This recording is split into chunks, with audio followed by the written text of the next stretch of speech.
Szeretettel köszöntöm kedves hallgatóinkat, ez az Igaz Magyarok című műsor. Én Szerencsi Gábor vagyok a műsorvezető. Mai műsorunk vendége Ináncsi József, a Magyar Nemzeti Gárda főkapitánya. Szerbusz! Szerbusz, szeretettel köszöntöm én is a hallgatókat. Hát akkor vágjunk bele a lecsóba. Hogy tudnám értékelni mondjuk a Magyar Nemzeti Gárda elmúlt mondjuk fél éves tevékenységét? Mit mondanál róla, hogy mi az, ami nagyon fontos volt, amit most megcsináltatok? Mi az, ami lehetne még változtatni? Hogyan összegeznéd az eddigi mondjuk 2012-es évet? Gyakorlatilag minden egyes rendezvényünket majdnem, hogy azt mondom, hogy egyforma fontossági sorrendben kezelünk, ami azt jelenti, hogy mindegyiket úgy szeretnénk végrehajtani, hogy ez biztonságosan és rendben lemenjen. Hát ebbe sajnos a rendőrség néha beleszól, úgyhogy nem mindig úgy sikerül a rendezvény, ahogyan mi szeretnénk, hogy lezajolódjon. Ettől függetlenül ugye folyamatosan szervezzük a gárda életét, előre tervezünk, tehát több hónapra előre vannak programjaink, és hát most a legutóbbi olyan rendezvény, amit így kiemelnék, ez a Csókakői Horthy szoboravatáson való részvétel volt, szervezőként vettünk részt. A visszajelzések alapján úgy gondolom, hogy jól sikerült rendezvényen vagyunk túl. Csókakőn volt az ugye, hogy a Horthy szobrot ugye a degenerált koalíció néhány magát ifjúsági tagozatosa megpróbálta megtámadni, és az ottani gárdisták pedig elfogták őket. Úgymond elfogták, tehát megakadályozták őket, hogy elkövessék ezt a bűncselekményt, aztán ugye a rendőrök kijöttek, és mindenkit vittek tokkal vonóval. Erről tudnám mesélni, ami esetleg kimaradt a híradásokból? Igen, az első őrséget, tehát a szoborőrzését az első gárda, aki adta, az Új Magyar Gárda volt. A bajtársak gyakorlatilag ott megakadályozták, hogy az a 3 fiatalabb résztvevő, illetve egy idősebb résztvevő, aki valószínűleg Dániel Péter utasítására próbálta meg a szobrot megrongálni, hogy ezt meg is tudja tenni. Elfogták őket, illetve megakadályozták azt, hogy itt a szobrot meggyalázzák, és a rendőrség kiérkezéséig ott a helyszínen tartották őket. Hogy mi lesz ennek az ügynek a végkifejlete, azt nem tudom. Aztán nem sokkal később a Magyar Nemzeti Gárda tagjai őrizték a szobrot. Szintén volt egy próbálkozás arra, hogy itt a szobrot megbestelenítsék. Egy illető papírokat próbált felragasztani a szoborra, amikor is a gárdisták, a Magyar Nemzeti Gárda gárdistái ezt észlelték, majd lekísérték a szobortól az autójáig, és ugye a rendőrséget is értesítették. Eközben, amíg ott áldogáltak, az illető beugrott a kocsijába, és megpróbált elhajtani, illetve sikerült is neki elhajtani, úgyhogy az egyik gárdista bajtársnőnknek a karját megsértette az autóval, illetve egy másik gárdista bajtársnak a lábán áthajtott. Ebből annyit tudok mondani, hogy ebből az ügyből, hogy közúti veszélyeztetés miatt körözik az autóvezetőjét jelenleg. Ugye múlt hét szerdán volt a bajtárs napja megemlékezés, ti is megemlékeztetek az Erzsébet téren, ugye este 7-kor. Aztán szombaton megint volt egy bajtársaság napja megemlékezés. Na most neked mi arról a véleményed, hogy ugyanarról az eseményről 2 különböző megemlékezés volt, ráadásul ugye a 4-én a Magyar Nemzeti Gárda, szombaton pedig az Új Magyar Gárda emlékezett meg. Erről mi a véleményed? Gyakorlatilag arról volt szó, hogy mi a tavalyi év folyamán megállapodtunk abban a Magyar Nemzeti Gárda vezetőségével, hogy igyekszünk minden megemlékezést a napján tartani. Ez volt az egyik oka annak, hogy mi 4-én emlékeztünk meg. Aztán volt egy másik oka is, az pedig az, hogy a pozsonyi csata megemlékezésre, ami szintén 7-én volt, már hónapokkal ezelőtt meghívást kaptunk a rendezvény egyik szervezőjétől, és nem szerettünk volna azon a napon 2 rendezvényen részt venni, illetve egy non-stop, egy ilyen elég meleg napon kint állni az utcán. Gyakorlatilag ennyit tudnék elmondani, illetve még annyit, hogy mivel a bajtársiasság napja ugye az a gárdistákról szól, nagyon sok olyan gárdista van a Magyar Nemzeti Gárda soraiban is, akit 2009-ben ezen a napon elállítottak. Én, mint egy független szervezet képviselője bementem a rendőrségre, bejelentettem ezt a rendezvényt, és megemlékeztünk.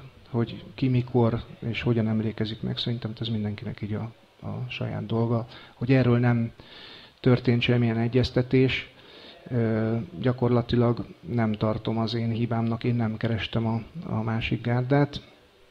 Ezzel kapcsolatban Jobbik Magyarországért pártot meg főleg nem, mivel hogy mi pártfüggetlenként apostrofáljuk magunkat, illetve így dolgozunk. Tehát ez volt gyakorlatilag az oka, hogy 2 megemlékezésre is sor került.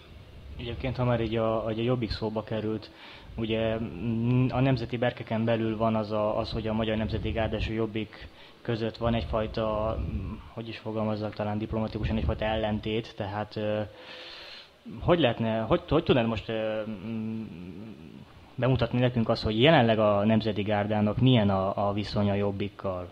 Tehát ugye van a Gábor minden és rendezvényen, vagy nyitón kongresszuson, és itt elmondja, hogy neki nagyon fontos célja az, hogy újra egyesítse az új Magyar Gárdát és a Magyar Nemzeti Gárdát, ezt mindig elmondja, viszont ennek már jó ideje nem nagyon látjuk nyomát. Titeket kerestek, vagy személyesen téged kerestek meg a Jobbiktól, hogy üljetek le egy kávé mellett és beszélgessünk és próbáljunk dűlőre jutni? Vagy volt bármiféle próbálkozása annak, hogy valóban egyesüljön a 2 gárda? Gyakorlatilag a tavalyi gárda születésnapon a Turul szobornál tartott megemlékezésen hangzott el az Vona Gábor pártelnök úr szájából, hogy a 2 gárdának az egyesítéséhez mindent el fog követni, akár személyesen keresi meg a gárdistákat. Ezután nem sokkal az év vége felé volt egy beszélgetésünk, ahol az új Magyar Gárda akkori vezetője, Vona Gábor és én vettünk részt. És ezen gyakorlatilag az hangzott el, hogy talán egy kicsit ilyen korai ez, vagy nem időszerű ez a kérdés, hogy egyesíteni a gárdákat. És annyit beszéltünk meg, hogy körülbelül úgy fogunk egymás mellett működni, tehát mind a ketten egy cél felé haladunk, csak más úton képzeljük el ezt a célt elérni, hogy tiszteletben tartja azt a Jobbik, hogy van ez a gárda, amit Magyar Nemzeti Gárdának hívnak, és ez egy független mozgalom, és ugye van az új Magyar Gárda, ami az én véleményem szerint azért lényegesen közelebb áll a Jobbikhoz. Én ettől függetlenül azt mondanám, hogy nem rossz a viszonyunk, sőt, egy-néhány jobbikos önkormányzati képviselővel, vagy kerületi vezetővel, vagy település jobbikos képviselővel kifejezetten jó a viszony, nem is volt rossz soha. Vannak olyanok is természetesen, akivel nem túl rózsás, de hát minden emberi kapcsolatnál így van, ahol sok ember találkozik, ott nem mindenki egyformán szimpatikus egymásnak. És a mi tevékenységünknek a megértéséhez tulajdonképpen csak annyi szükségeltetik, hogy nem is csak 2 gárda van, tehát nem csak az új Magyar Gárda és nem csak a Magyar Nemzeti Gárda van, hiszen a gárda első szakadásakor 2008-ban az őrzők is még működnek természetesen, illetve vannak olyan kisebb kiszakadt gárdaegységek, akik szintén működnek.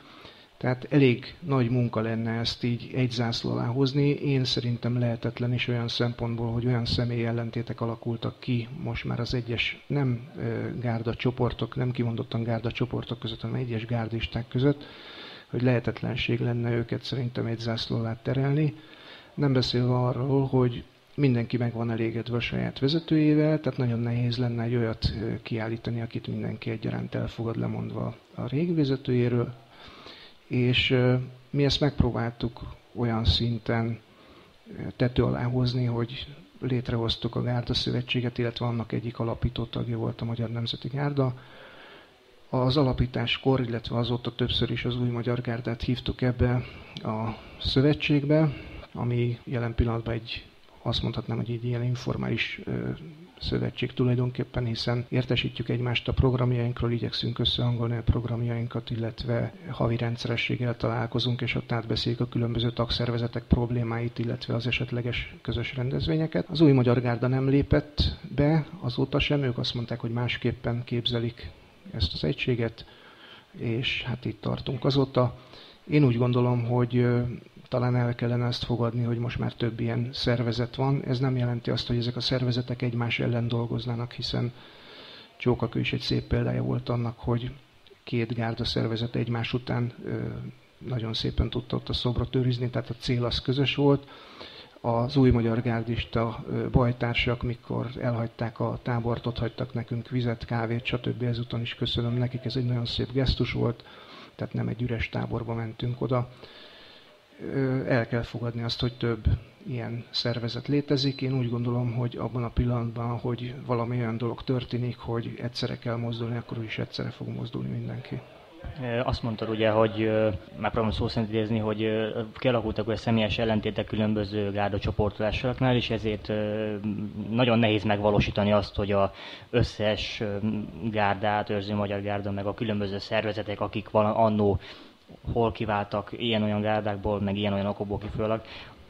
Szerinted csak ez lehet az oka, hogy ez egy nehéz folyamat lenne, tehát hogy ezek a személyi ellentétek, amik fönn vannak addig, ezeket a különböző szervezeteket nem lehet egyesíteni, vagy van valami egyéb olyan ok, ami még azért akadálya lehet annak, hogy a különböző gárdák újra egyesüljenek?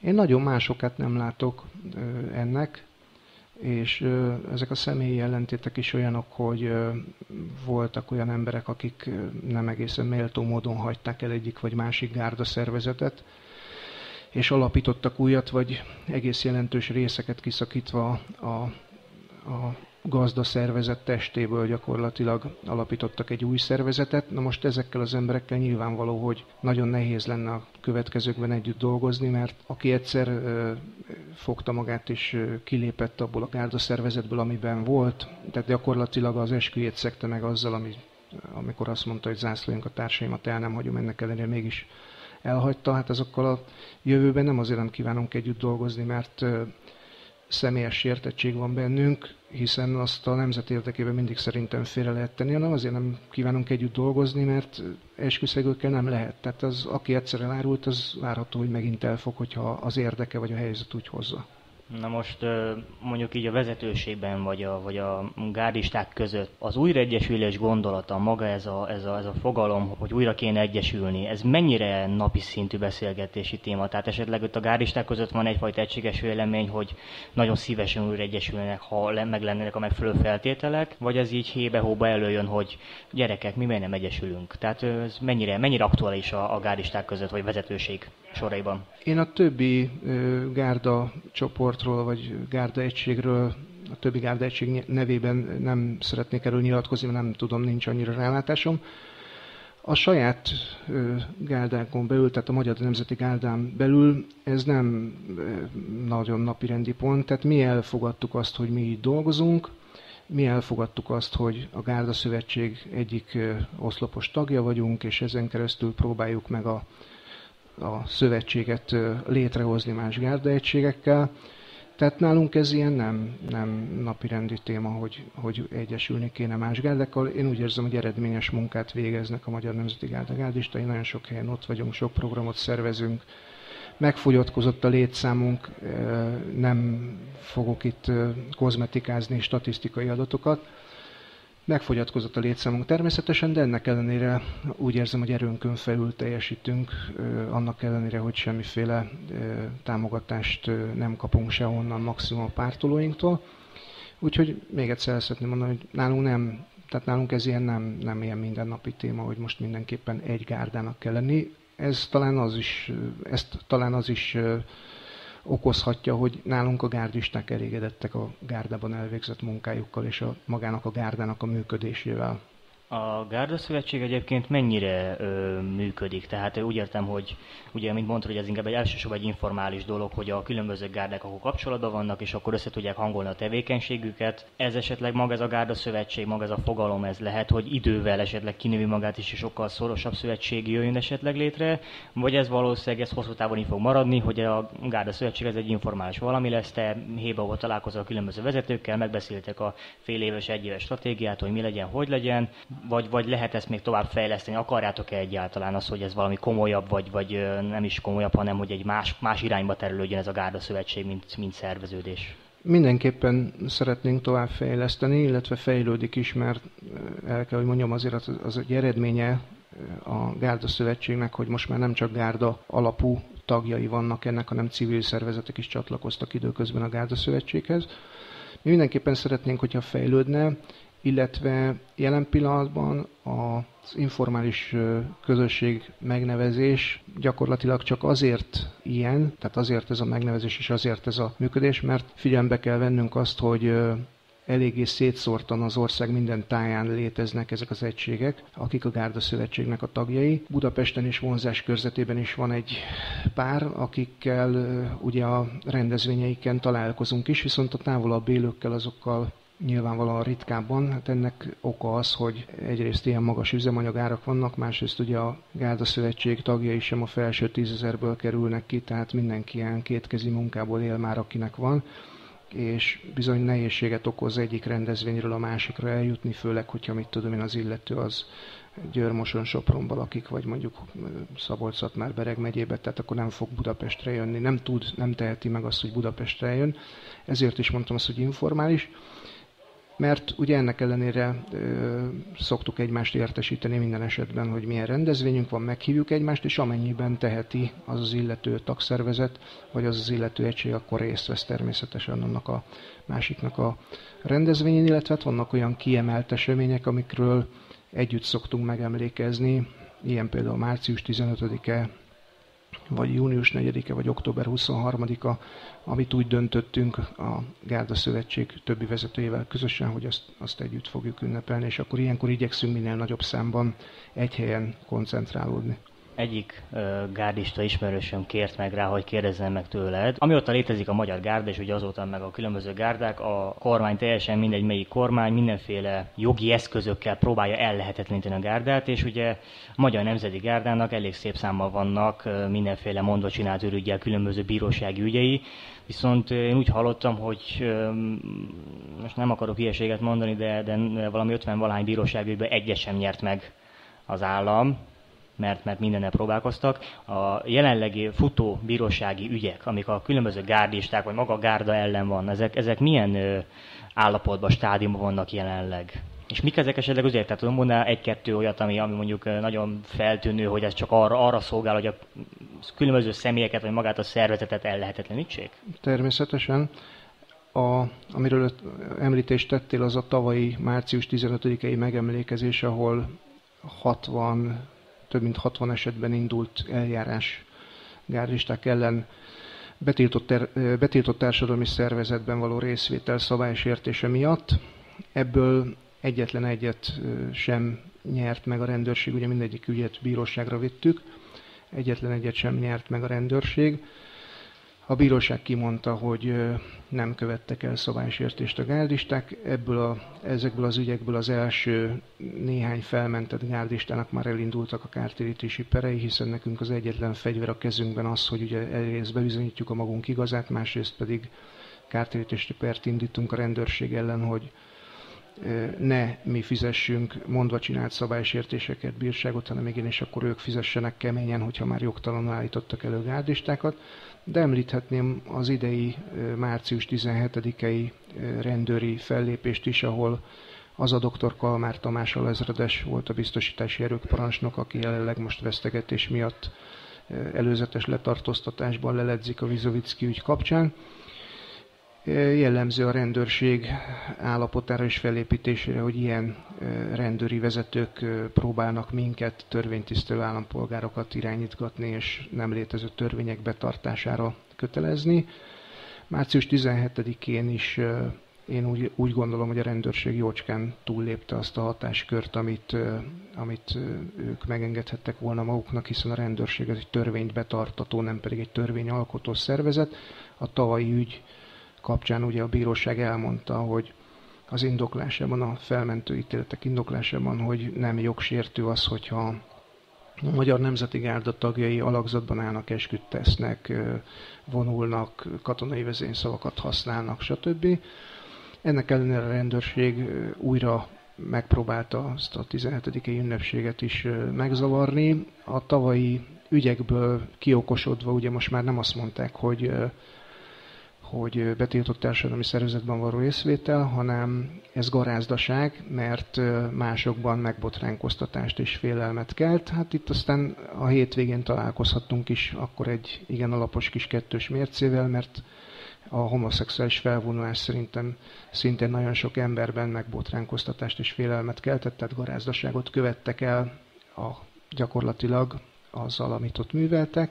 Ennek ellenére a rendőrség mégsem intézkedett, tehát nekik semmi olyat nem mondtak, hogy be kell fejezni a rendezvényt, vagy nem kezdhetik el, vagy nem olyan mértékben hajthatják végre, mint ahogyan azt bejelentették.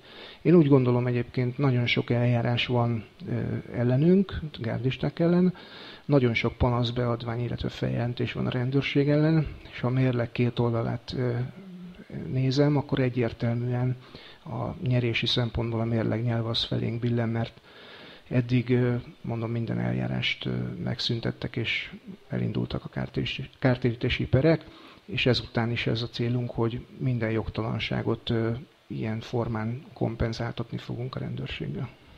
Szerinted 2007-ben, ugye, amikor a gárda megalakult, akkor ugye Magyar Gárda néven, azután hát lényegben a betiltásáig, meg azután is persze rendszeresen bombázták a ügyészségek, a rendőrség, különböző feljelentésekkel a legelképesztőbb dolgokat találták ki. 2008 vagy 2007 a legelejét, amikor beindult ez a nagy hadjárat a gárda ellen, meg most, akkor esetleg könnyebb volt a helyzet számotokra, tehát könnyebb volt kiigazodni, mert akkor még nem voltak ezek az egyenruhás bűnözéses törvények, meg hasonlók, vagy esetleg mostan ezzel pont attól, hogy már lényegében próbálnak fölépíteni egy olyan rendszert, hogy a lehető inkább ellehetetlenítsék a gárdát talán. Tehát ilyen jogi szempontból, vagy rendőrségi szempontból melyik volt talán a könnyebben kezelhető annól, mikor elindult a gárda, vagy esetleg most, mikor már egy jó pár éve azért létezik, és a köztudatban azért benne van? Szerintem a mostani helyzet az lényegesen nehezebb. Ezt bizonyítják a kimondottan gárda ellen hozott törvények is. Ráadásul ezek a törvények olyanok, hogy ahogy éppen nézzük, úgy lehet alkalmazni, hiszen a betiltott társadalmi szervezetekre vonatkozó törvény egyik bekezdése azt mondja, hogy aki betiltott társadalmi szervezet egyenruháját vagy ahhoz hasonlót visel, szabálysértést követel. Hát kérem szépen, mi az, hogy ahhoz hasonlót? Tehát a gárdista visel egy fekete oldalzsebes nadrágot, akkor ha egy másik ember, egy úgynevezett civil ember visel egy nadrágot, akkor nadrág az hasonló. Ez alapján nyugodtan előállíthatják egy rendezvényről, mint ahogy meg is történik ez, illetve meg is történt sokszor az egyenruha törvény alkalmazása során, hiszen előállítottak olyanokat is, aki például olyan farmer nadrágban volt, és barna pólóba. 2010-ben, augusztus 20-án voltam kint a Jobbik Margit-szigeti rendezvényen, ahol ugye terepszínű nadrágban voltam, fekete Magyar Nemzeti Gárda feliratú pólóban, bakacsban, illetve terepszínű sapkában, ahonnan előállítottak szintén ezzel az ürüggyel, hogy ez egy betiltott társadalmi szervezet egyenruhája, vagy ahhoz hasonló. Megkérdeztem, melyik ellenére gondolnak ennek, és akkor azt mondták, hogy a póló. Hát mondom, melyik betiltott társadalmi szervezet? Hát a Magyar Gárda. Igen, és mondom, a ruházatnak melyik elem? Hát a póló. Hát a Magyar Gárda az nem fekete pólóba járt, hanem fehér ingbe. Mondom, hát ilyen alapon az önök egyenruhája betiltott társadalmi szervezet egyenruhájához hasonló, önök vannak fehér ingben. Hát ennek ellenére ugye előállítottak, az ügy még mindig folyik. Most éppen július 4-én járt le a nem tudom hányadik meghosszabbítás, de ebből is látszik az, hogy, és nem csak a személyes példámat akartam itt előtérbe helyezni, mert sok gárdistával történik hasonló, ebből is látszik az, hogy olyan törvényeket hoztak, amit így is úgy is lehet értelmezni, másrészt pedig ezzel igyekeznek ellehetetleníteni, megfélemlíteni a gárdistákat. A gárda születésének a kezdetén, tehát 2007 utáni időszakban nem voltak még ilyen törvények, akkor egyszerűen a társadalom egy ugyanannak a szűk rétegének az ellenérzésével találkozott a gárda, akik most is próbálják irányítani a bíróságokat, most is próbálnak nyomást gyakorolni a rendőrségre, hogy már pedig ezt büntetni kell, meg kell szüntetni, gyengíteni kell, el kell tüntetni az útból. Csak hát egyszerűen nem fogják föl, hogy a Magyar Gárda megszüntető határozatában a bíróság kimondta, hogy feloszlatja ugyanezt a szervezetet, de a feloszlatott szervezet tagjainak nem tiltja és nem is tilthatja meg, hogy más szervezetet alapítsanak, vagy ilyenbe lépjenek.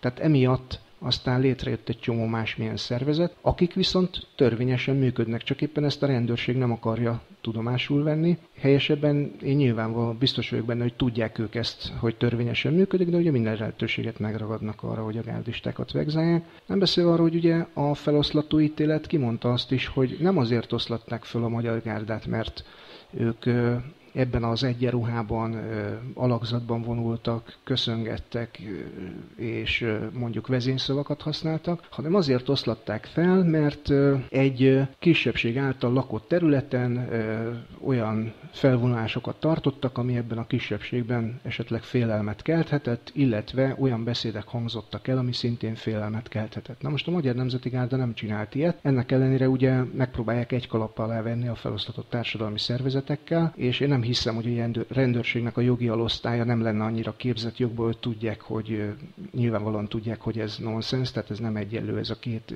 gárda. Mégis megpróbálják újra és újra, hogy úgy mondjam, ránk verni a balhét, de nem nagyon szokott nekik sikerülni. Egyébként a magyar gárda alakulása óta, és azóta minden szervezetben nevében benne van egy gárda, vagy csak hasonlóan próbál, az egyik legerőteljesebb dolog, amivel mindig próbál jönnek, ez az egyenruha.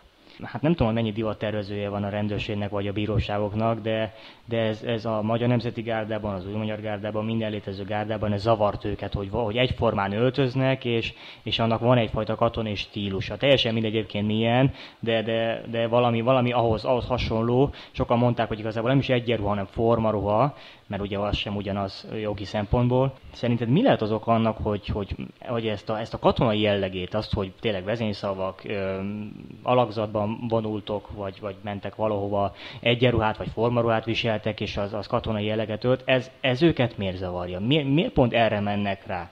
Mi az oka az, hogy ez a legfőbb támadási felület, hogy a Magyar Nemzeti Gárda katonásan néz ki, mert ugye az erepszínű nadrágjuk van, meg zöld pólójuk, meg zöld csapkájuk, meg bakancsban mászkálnak, és hogy ez rossz. Tehát mi a rossz abban, hogy van X ember, aki ugyanúgy néz ki? Mert az öltöny az gyakorlatilag ugyanúgy egy formának lehetne tekinteni, hiszen van egymás mellett 50 öltönyös ember, akkor gyakorlatilag ők is ugyanúgy egyformák. Tehát ez olyan különös. Visszatérnék újra erre a bizonyos augusztus 20-ára, amikor előállítottak, és a Gyorskocsi utcában találkoztam én egy olyan rendőrtiszttel, aki kimondottan ilyen gárda ügyekre szakosodott, és én előzőleg már voltam benne nála egyszer egy tanúkihallgatáson még gárdistaként, és azt mondta nekem, hogy hát Ináncsi úr, miért nem változtatják meg az egyenruhájukat, mert ez a fekete mellény, meg fekete nadrág, meg bakancs, meg fehér ing, azt mondja, hát ez olyan félelemkeltő, ezek a fekete színek, hát miért nem változtatják meg az egyenruhájukat, mert különben nem lenne önökkel baj. És hát ezt én így elraktam így az emlékezetemben, majd amikor 20-án előállítottak ugye ebbe a terepszínű nadrágba, akkor megint itt volt ez a rendőrtiszt, aki előtt én már nem tanúként, hanem eljárás alá vont személyként kerültem, és mondom neki, hogy hát mondom, most az egyik szemem sír, a másik meg nevet, mondja, hogy miért, mi ennek az oka, az az oka, hogy emlékszik-e a beszélgetésünkre, amikor azt mondta, hogy miért nem változtatjuk meg az egyenruhánkat, mert az a baj velünk, hogy ez a fekete szín, ez mennyire. Itt vagyok ilyen terepszínben, és mondom, nem fekete, megváltozott, és mondom, mégis ide kerültem. És nagyon érdekes volt, mert azt mondta nekem, hogy hát azt mondja, igen, azt mondja, de miért, azt mondja, miért kell ahhoz, hogy maguk itt tevékenyek, miért kell egyenruhába csinálni ezt az egészet?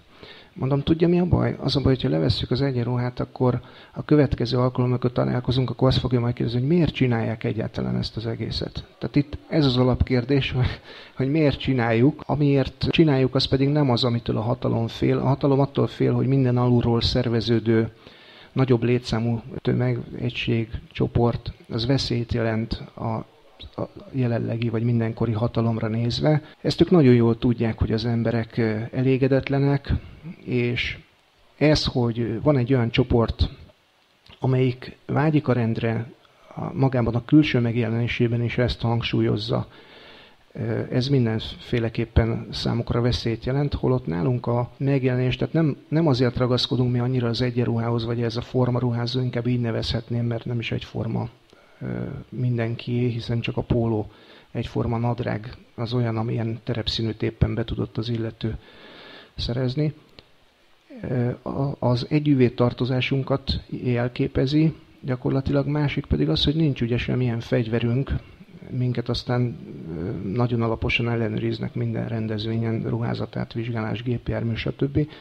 És ha megjelenünk valami olyan helyen, ahol esetleg veszély leselkedik ránk, mert nem mindenhol fogadnak annyira szívesen, akkor maga a fegyelmezettségünk, illetve az együttmozgásunk, illetve ez a rendezett külsőnk tud gátat vetni annak, hogy elszabaduljanak az indulatok, és hát ugye ezt kellene gyakorlatilag a rendőrségnek megszüntetni, mert akkor mi is éppen olyan védtelen állampolgárok lennénk, mint akikkel itt találkozunk nap mint nap, akik a mi segítségünket szokták kérni. Többen mondták, és ha jól tudom, de nem akarok hülyeséget mondani, Vona Gábor is mondta a hétvégén Bajtársaság napján, hogy ha nincs magyar gárda, akkor a Jobbik sincs. Ez mondjuk egy nagyon el van egyszerűsítve, de nincs a parlamentben a Jobbik, és nem szerepel annyira a nyilvánosság előtt, amennyire jelenleg nem képvisel akkor erőt. Szerinted maga az, hogy gárda, maga a fogalom, a gárdista, mint személy, ez mennyire tört át a határokat annó, és jelenleg mennyire befolyásolja a nemzeti oldalnak az irányvonalát, az, hogy léteznek, vagy létezik gárda, bármelyik gárda, vagy akkor legyünk a nemzeti gárdánál, hiszen talán ti vagytok a legismertebbek, legközismertebbek is valahol mindig a nemzeti oldalon veletek példáloznak, hogy itt Paprikás mindig a hangulat, tehát ugye több gárda van, meg különböző szervezetek, és nem mindegyik kerül annyira előtérben, például ugye volt a véderő az, aki még Eszes Tamással volt, nagyon-nagyon címlapsztori, és ugye Gyöngyös Pata által, de hát amiután elhunyt ugye a vezetőjük, vagy ugye Márk Kasszanak egykori vezető, utána ők úgy eltűntek.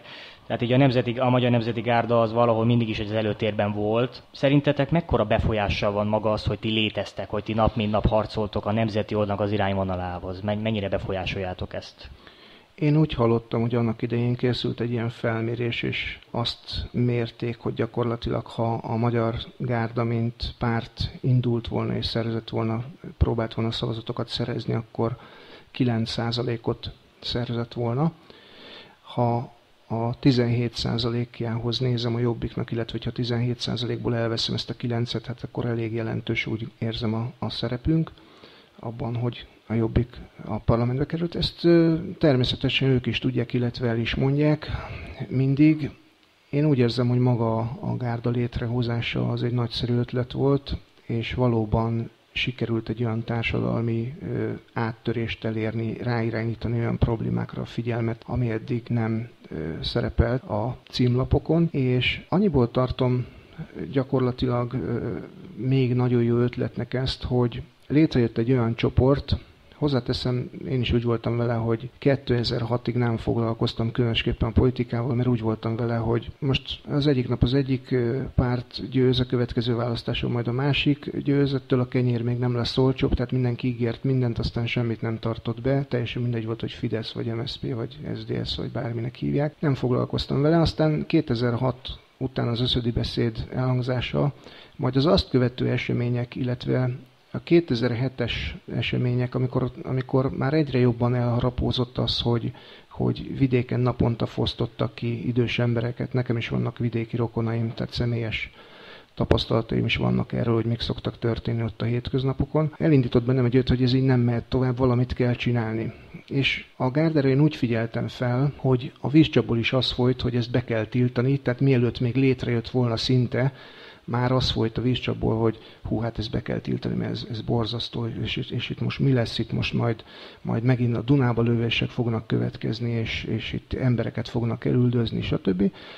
És én felnéztem erre a gárda honlapra, és látom, hogy ezek az antiszemitának, nácinak, stb. Kikiáltott fiatal emberek megtisztítottak egy Árpád emlékművet. Hát mondom, ez tényleg olyan tett, ami miatt tényleg aztán föl kell jajdulni, úgyhogy mondom, én ide biztos, hogy fogok jelentkezni. Én így kerültem ide a gárdába, és azóta úgy érzem, hogy ha annyit tudtunk nyújtani a társadalomnak, hogy lementünk egy-egy településre, és aznap délután akkor rend volt, akkor már megérte, de számtalan olyan példa is van, amikor a meglátogatott településen alakult egy gárdaegység, és attól fogva az a település már nincs egyedül, mert számíthat ránk a többi gárdistára. Illetve volt olyan település is, ahol elmondtuk, hogy nem muszáj gárdistának lenni, nem muszáj polgárőrnek lenni, de 5-6 markos fiatalember majdnem mindenhol akad, üljenek be esténként a kocsiba, járőrözzenek a faluba, ezt nem tilthatja meg senki, figyeljék meg, hogy mennyivel fog csökkenni a bűnözés, illetve, hogyha Mari néni kiabál a szomszéd kertből, akkor ne csukják be az ablakot, és ne az legyen, hogy jaj, hogy zavar ez a Mari néni, hanem nézzenek már át, hogy mi van, mert lehet, hogy holnap ők lesznek a Mari nénik, és rájuk se fog senki nézni. Tehát egy olyan társadalmi összefogás indult meg, és egy olyan példamutató magatartás, ami azóta is szerintem párját ritkítja. Van olyan tervetek esetleg, hogy a Magyar Nemzeti Gárdát egy kicsit még inkább előtérbe küldeni, mert ugye a nemzeti oldalon természetesen mindenki ismer titeket, hát tudja mindenki rólatok, hogy kik vagytok, mik vagytok. Esetleg a társadalom felé nem csak azt lekommunikálni, ugye, amit ti nem akartok, csak a média megcsinálja, hogy ti ugye mindenféle szervezett bűnözők vagytok, egyenruhás bűnözők, meg hasonló agyrémek. Valamilyen formában nem kívántok talán közvetlen kapcsolatot kialakítani az emberekkel, tömegesen esetleg fórumokkal, esetleg Budapesten egy toborzó fórummal, vagy bárhol máshol olyanokkal, hogy jobban megismertesíti magatokat tényleg a Mari nénikkel, akik csak hát nézik a tévét, annyit tudnak, annyit látnak, annyit, aztán esetleg ők is rájönnek, hogyha egyszer nagy Isten lesz egy gyöngyös pata náluk is, hogy igazából ti nem rosszat akartok nekik, hanem pontos segíteni. Nem próbálkoztok valami ilyesmivel? Van ilyesmi terbevéve?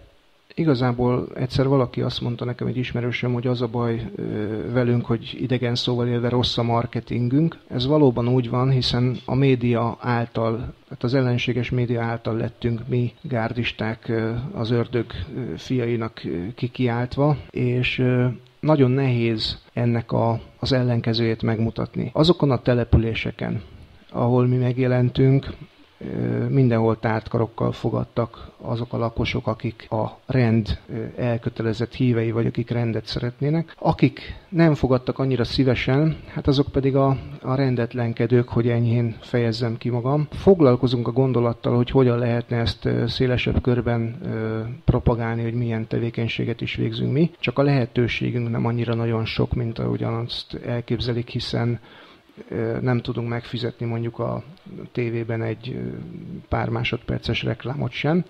Viszont a nemrégiben készült el a Magyar Nemzeti Gárda 2 évét bemutató kis filmecske, ami fönt van a honlapunkon, amit így igyekszünk majd szétküldeni más nemzeti oldalaknak is, illetve az ismerőségünknek, aztán ők az ő ismerőségüknek. Tehát az a baj, hogy ebből a körből kitörni elég nehéz. A nemzeti oldal én úgy érzem, hogy ez egy olyan elég érdekes és zárt és szűk kör, hogy ezen kívül nagyon nehéz megmutatkozni. Csináltunk nagyon sok olyan dolgot egyébként, amin láthatóak vagyunk, hiszen szerveztünk véradást, segélyosztást, stb.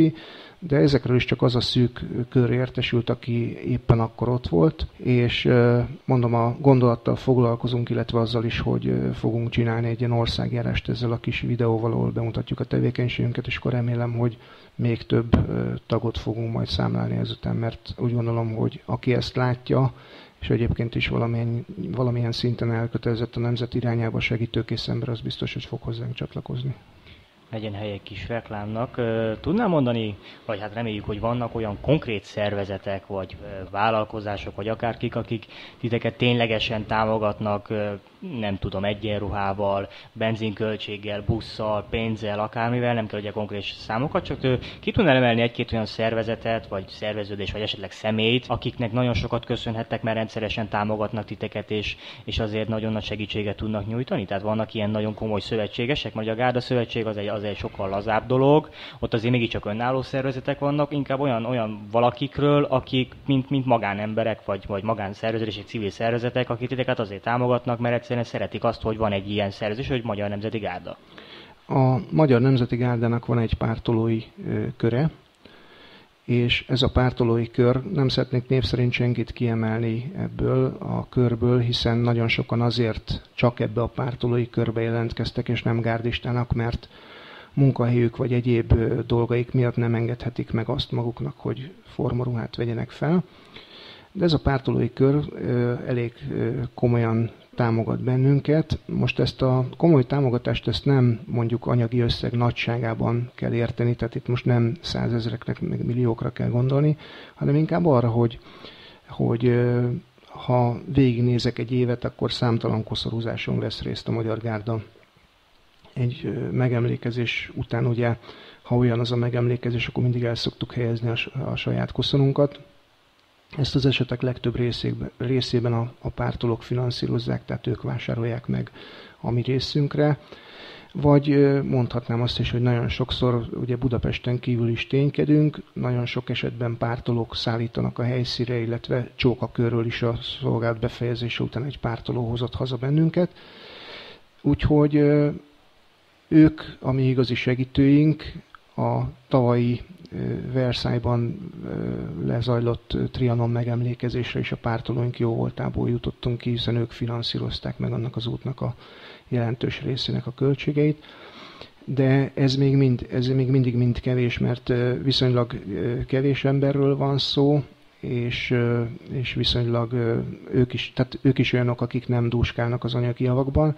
Én úgy gondolom, hogyha több anyagi erővel rendelkeznénk, akkor sokkal többet tudnánk tenni, mert hát az eddig is tőlük így kapott dolgokat sem a magunk javára fordítottuk, hanem mindig a közjavára mentek el ezek. Én hálás vagyok nekik egyébként nagyon, hogy ennyire a szívükön viselik a mi sorsunkat, és úgy látom az ő csapatuk is, ahogyan kialakult, tehát ez a pártolói kör, hogy az is most már egy olyan egységes és kemény mag lett, akikkel nagyon hosszú ideig fogunk még a jövőben is együtt dolgozni.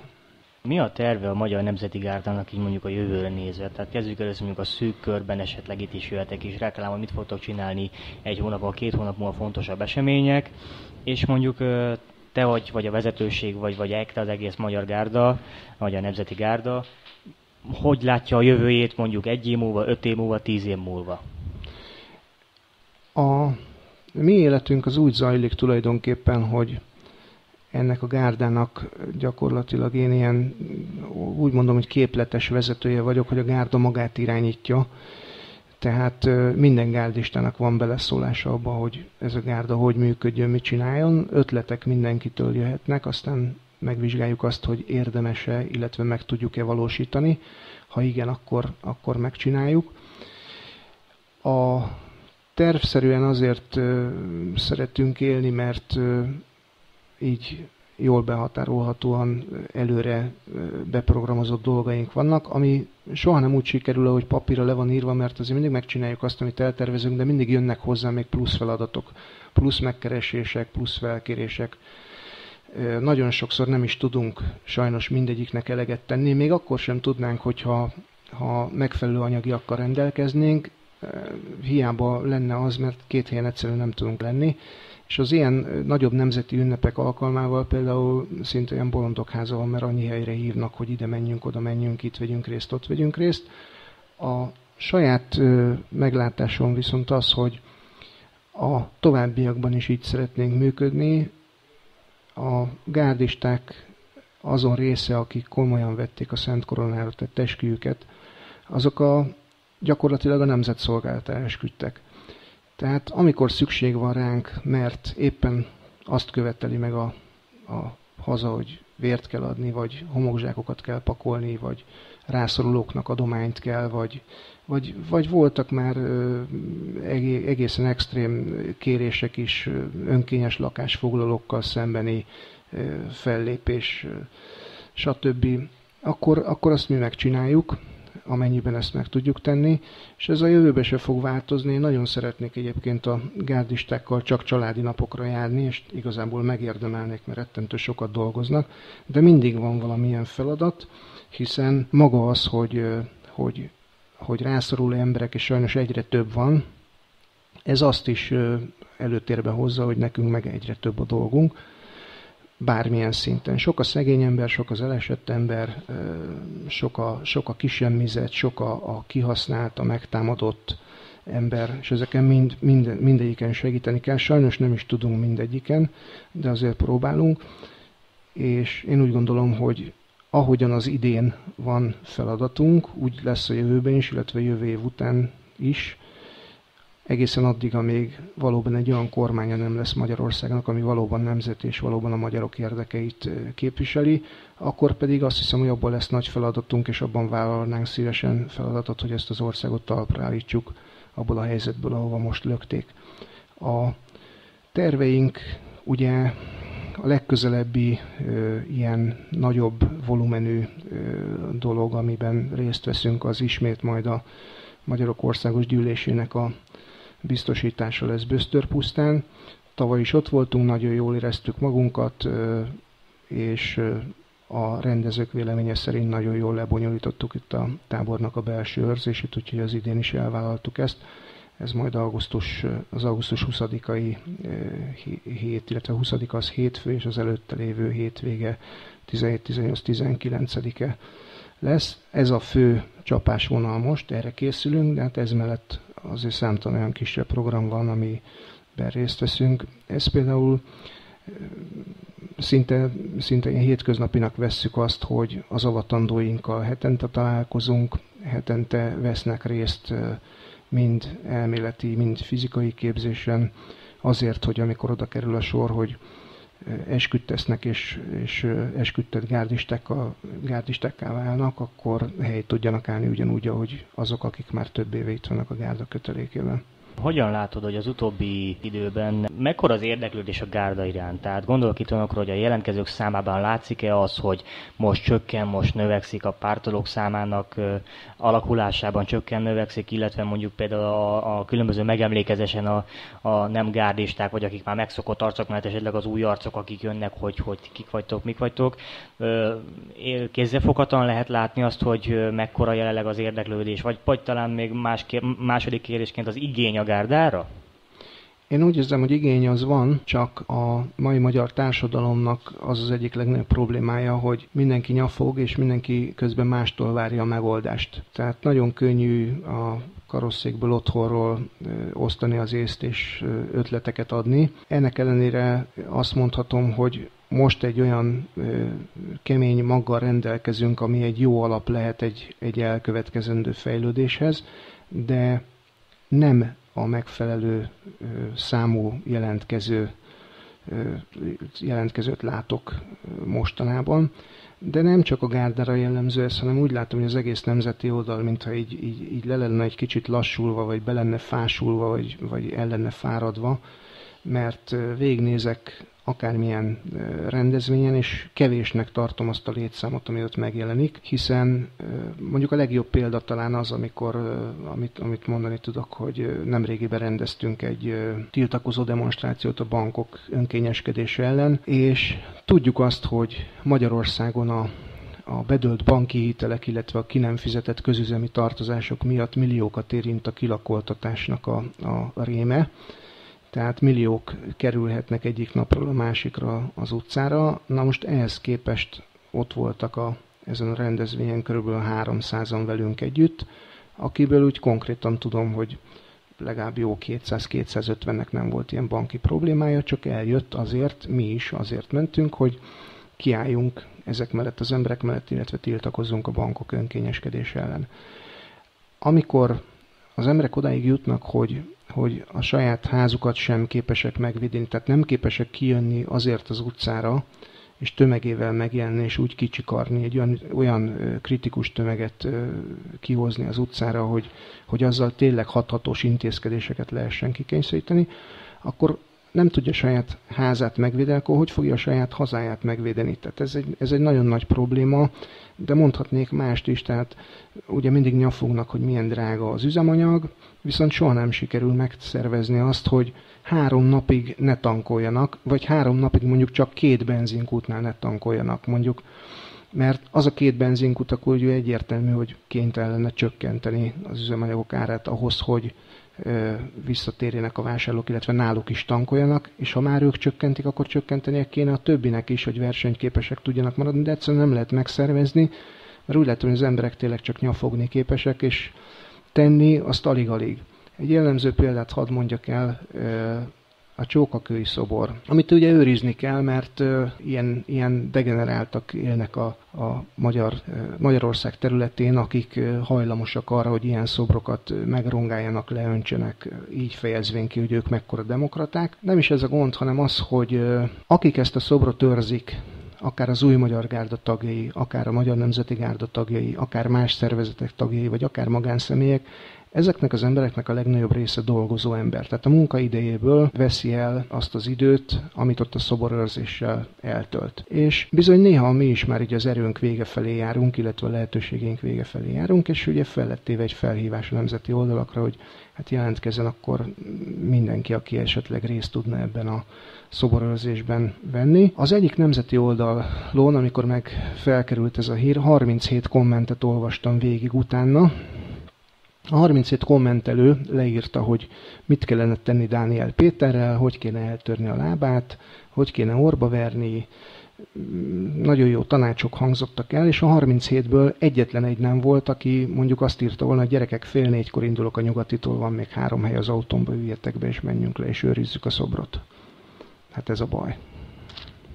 Így említetted, és ezt nagyon-nagyon sokan mondják, és magam is így gondolom, hogy tényleg, mint a nemzeti oldal az utóbbi talán 2 évben nagyon-nagyon lelassult volna. Hiszen mondjuk, hogy 2006-tól ugye az ottani eseményekben ugye robbanásszerűen elindultak a dolgok, és 2010-ig valami azért mindig mozgatta a nemzeti oldalt, hol egy magyar gárda születés, hol éppen szétverték őket, vagy most az utóbbi 2 évben nem nagyon akarnak megmozdulni, vagy valamiért nem érzik úgy, hogy ki kell menni, pedig jobban nem élünk. Tehát azt nem lehet mondani, az utóbbi 2 évben megfordult volna a világ hirtelen nagyon jó irányba, és már nincs erre szükség, hiszen a haza rendben van, ő el lesz magával, nekünk már nincs dolgunk, üljünk hátra. Tehát mi lehet annak az oka? Tehát kell valami komoly akció, valami apropó ahhoz, hogy a nemzeti oldal újra összefogjon, és akkor 1000 évvel, 10 000 évvel kimegyünk, vagy mire lehet szükség arra, hogy ebből az alvó állapotban, amiben jelenleg van, és nem hiszem, hogy a hőség lenne ennek az oka, ebből valahogy újra fölemelni őket, és menjenek. Hiszen régen is rosszul éltek az emberek, régen is drága volt a benzin, bár már lassan visszasírjuk azokat az időket.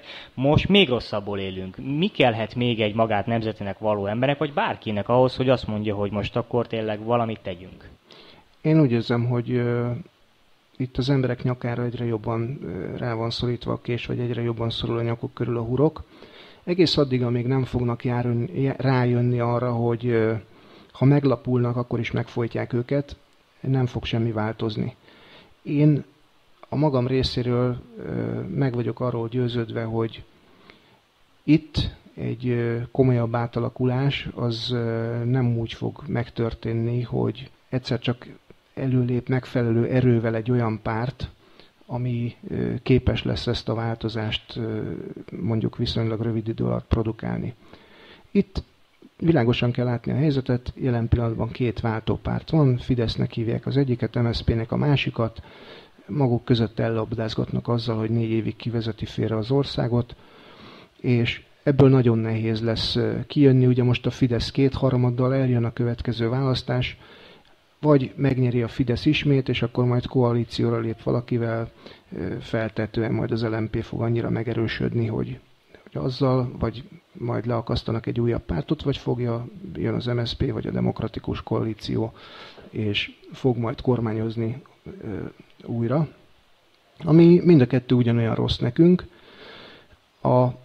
Én nagyon drukkolnék a Jobbiknak, csak egy nagyon kicsit fenntartással fogadom, tehát azokat, hogy most mi váltópárt leszünk, meg ilyenek leszünk, meg olyanok leszünk, mert nem látom azt az átütő erőt. Tehát értem én azt, hogy mindenkinek tele van a hócipője az átlag embereknek a pártokkal, de az a baj, hogy a pártokkal van tele. Tehát most már sokan el sem mennek szavazni, mert rájöttek arra, hogy mindig be vannak csapva, és nem tudom, hogy lesz-e annyi erő, hogy nem csak hogy bekerülni, hanem hogy ténylegesen valamilyen nagyobb dolgot letenni az asztalra a kormányzás során, nagyobb százalékkal bekerülni. Drukkolok neki, meg magam is Jobbik szavazó lévén azért ezen vagyok, de a realitás meg más mutat pont így az embereknek a belefáradása, meg a belefásulása kapcsán. Én azt hiszem, hogy egyetlen egy dolog lesz itt, tetszik vagy nem tetszik, hogy rá fognak jönni egy idő után, majd ha megfelelő számú ember kerül ki az utcára, vagy megfelelő számú ember lesz munkanélkül, és nem tudja már a gyerekét etetni, meg saját maga se tud enni, akkor fog kialakulni az a kritikus tömeg, ami el fogja hozni azt a változást, amit itt már a rendszerváltáskor kellett volna.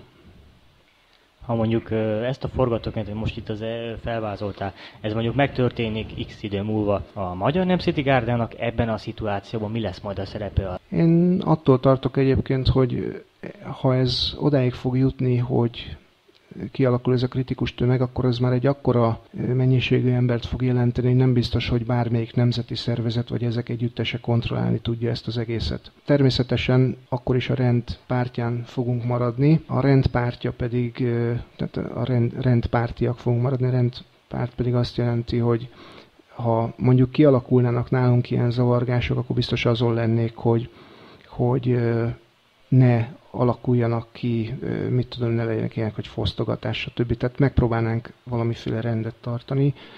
De én úgy vizionálom ezt a dolgot, hogy amennyiben ilyen lesz, akkor azok a nemzeti szervezetek, akik most egyelőre csak informális kapcsolatban vannak egymással, vagy az új magyar gárda, akivel nem annyira nagyon nagy a kapcsolatunk, ezek a nemzeti szervezetek igenis egymás mellé fognak állni, és valamiféle olyan békés mederbe fogják terelni ezeket a dolgokat, hogy a lehető legkisebb veszteséggel következzen be az a változás, ami azért most már minden embernek a legnagyobb óhaja. Mint a műsoridőnk lassan jár, akkor zárásképpen még az, hogy akkor ugye valószínűleg azért mindenkinek ugye tele a hócipője a pártokkal, meg ezzel a rendszerrel, de valahogy ugye mindenki a békés átmenetet szeretné. Mondjuk a jobbikos elképzelés szerint, mi szerint remélhetőleg egyszer megnyerik a választásokat, és akkor lesz egy, reméljük, valódi nemzeti kormány. Egy ilyen helyzetben, hogy most már megvan az a fajta politikai erő, aki valóban a nemzet érdekét képviseli, a Magyar Nemzeti Gárda, vagy bármelyik ilyen jellegű szervezetnek, mi lehet a feladata? Azonnal létrehoznak egy polgárőrséget még a gárdákból, vagy mindenki belép katonának, hogy újra összeszedjük a honvédséget, vagy mi lehet az elképzelés, az, hogy mi lehet a szerepük egy csúnya szó, mert manapság a demokrácia egy csúnya szó, egy demokratikus országban mi lehet szerepe egy ilyen jellegű szerveződésnek? Akár ez is lehet, amit itt felvázoltál az előbb, de ha úgy gondoljuk, hogy tegyük fel tényleg, mondjuk megnyeri a Jobbik a választásokat, és akkor kormányzó párt lesz, történelmi hagyományainkat akkor sem fogjuk elfelejteni, tehát megemlékezni akkor is fogunk.